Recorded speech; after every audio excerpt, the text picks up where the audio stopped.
In this video, we're going to evaluate the definite integral of cosine to the fourth of theta multiplied by sine theta, and it's going to go from 0 to pi over 3. So let's look at the integrand here. We got cosine to the fourth of theta times sine theta.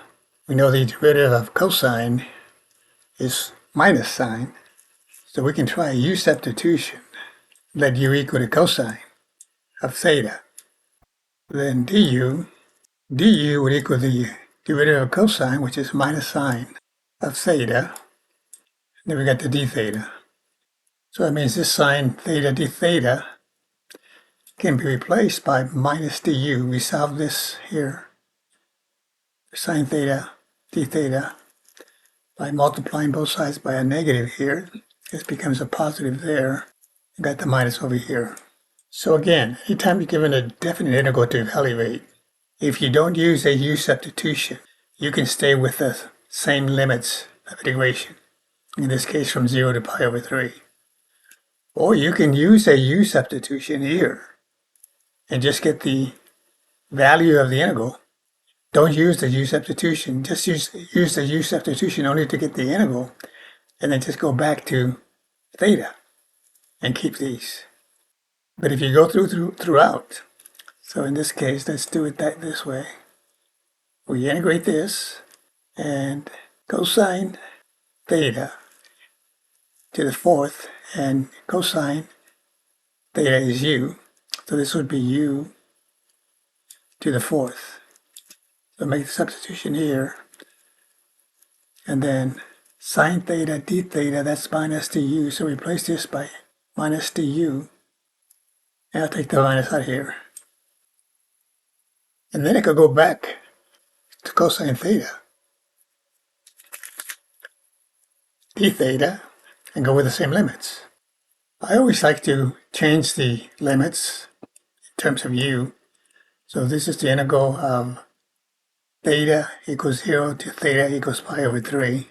So let's do it this way. When theta is equal to 0, what would u be? We'll put 0 here. Cosine of 0 is 1. So u would equal to 1. Now at the upper limit, theta is equal to pi over 3. In degrees, that's going to be 60 degrees. What is u? Now you can draw yourself a reference triangle if you want, or if you know the unit circle, you can use that. I'm just going to draw a reference triangle. The angle here is 60 degrees. So this is the 60-30 right triangle. This would be the square root of 3 here. This would be 1, and this would be 2. So when theta is equal to pi over 3, that'd be the cosine of 60 degrees would be adjacent over the hypotenuse. U would equal to 1/2. So I'm going to leave it in terms of u, but I'm going to change the limits. This would still be, well, this would be 1 instead of 0. And the upper limit would be 1/2. So it minus u to the fourth. It's the integral, and the limits of integration change from 0 to pi over 3, and they go from 1 to 1/2. So let's integrate with respect to u then. This would be u to the fifth over 5. Then you'd have the minus here. And this is to go then from 1 to 1/2. So I'm going to rewrite it this way. You can leave it the way it is, but I'm going to put the minus 1/5 out here. This will be u over 5. That is u to the fifth over 5. And this is going to go from 1 to 1/2. And I took brought the 1/5 out. So I'm just going to leave u to the fifth power right there. And then we evaluate this thing at 1/5 and minus the value to 1. So put the 1/2 there. 1/2 to the fifth power is 1 over 32. 1/2 to the fifth power. 5 factors of 1/2 can be 1 over 32. Then it's minus. Plug in 1.